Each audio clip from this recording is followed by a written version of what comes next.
Hey y'all, Jamie here with Country Diggers. Today we're going into The Totally Useless History of the World by Ian Crofton. And we're going to go into some toilet humor.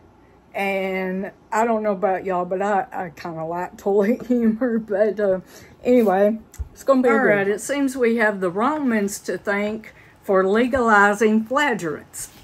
Circa AD 43, the Emperor Claudius, worried that holding in flagellants might be injurious to the health, passed a law permitting the unleashing of intestinal gases at banquets. Thank you, Romans.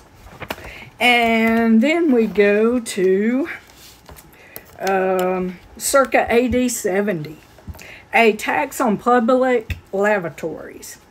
The Roman Emperor Vespasian imposed a tax on public lavatories. His son Titus was horrified at such an undignified measure, but Vespasian would have none of it. Thrusting a handful of coins under his son's nose, he declared, "Money does not smell." In honor of the emperor, the public urinals that once graced many street corners in French towns and cities were known as Vespasians. The Vespasians, however, did smell, pungently so. Well, thank you, Romans, again for taxation on lavatories, because I was in California one time, only time I've been to California, and I ain't going again. But it was in the early 2000s in San Francisco. You had to pay to use the public toilet. I mean, you go in a fast food place in California, you have to pay to use their bathroom, even if you eat there, which is nonsense. Okay, now we have assassinated while urinating. 217, April 8th, 217. The Emperor Caracalla was assassinated while urinating at the side of a road in Mesopotamia on his way to make war against the Parthians. Okay. Well, if you're going to make war and you stop on the side of the road and urinate, then I guess you deserve to be assassinated. I don't know. Anyway, on to future king defecates at own baptism. The year is circa 968. In the Anglo-Saxon period, the holy water in baptismal fonts was not changed unless an infant defecated in it. Urination was apparently not a problem. According to one tradition, at his baptism, circa 968, the future king of England, Ethelred the Unready, eased his infant bowels in the holy water.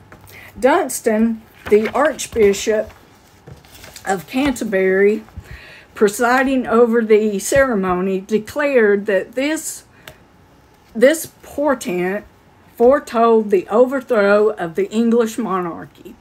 In 1013, Ethelred was forced off the throne by Swin Fortbeard, at the head of a Viking invasion. Okay. Do not poop in your baptismal water. All right. 1016, November 30th, 1016, death on the Privy. The death of Edmund Ironside, King of England. He most probably died of natural causes, but some sources say he was stabbed in the bowels while sitting on the Privy by an assassin concealed therein. On the orders of Canute, the Danish king, who took over Edmund's kingdom. If you're a king, make sure you're alone when you're sitting on the toilet.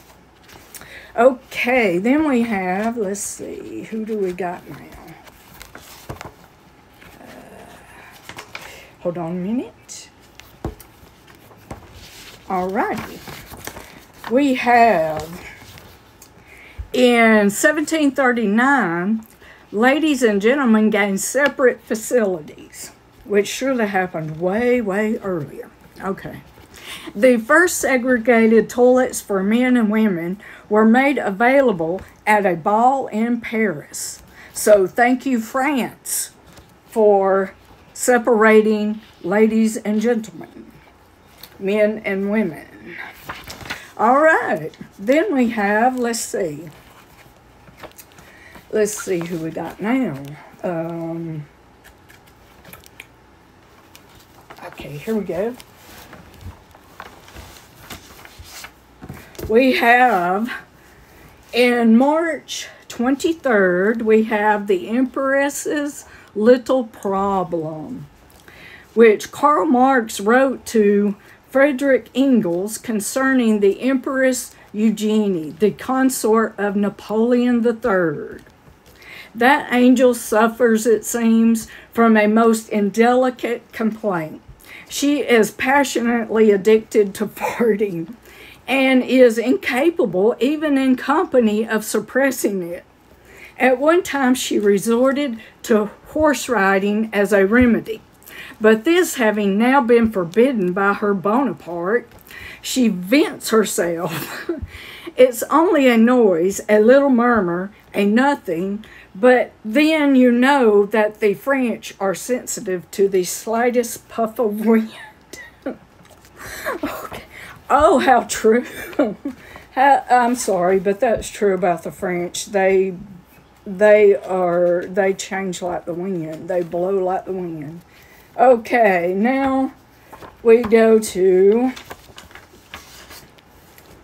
a remedy for flatulence, 1939.